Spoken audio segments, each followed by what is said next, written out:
In this tutorial, I want to show you how you can use find and replace to quickly and easily update multiple formulas in Microsoft Excel. So here we have made some summary tables for revenue, cost, and profit by region. But if we look at the formulas, it's referencing to row 600. But if we look at our data that's is being referred to, there are over 700 rows of data. That's not good. We're not picking up everything.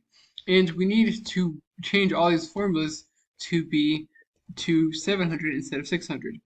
So instead of going through and manually updating every 600 to 700, like 600, 700, 600 to 700, 600 to 700, and the copying and pasting more respectively, which, if you're doing a bunch of formulas, if you're doing a bunch of formulas that can take a long time, you can use find and replace.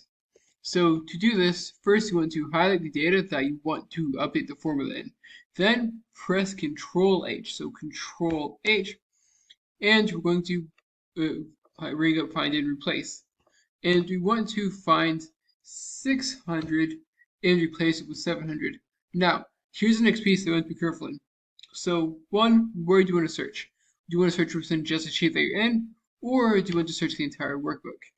Do you search by rows, which going down, or by columns going left and right? And you want to make sure that you are selecting, looking in formulas, not values, but you want to be looking in formulas. Now, I recommend first clicking Find Next, just to make sure you're referencing the proper formulas. And you can click Replace All, but one thing to note is that if you click Replace All, that can be a little bit dangerous because you might replace things that you might not want to replace. So I would click on just replace one at a time, just to make sure that it all goes properly. And I'm clicking it a bunch, but I just kind of want to make sure that it goes smoothly instead of clicking replace all.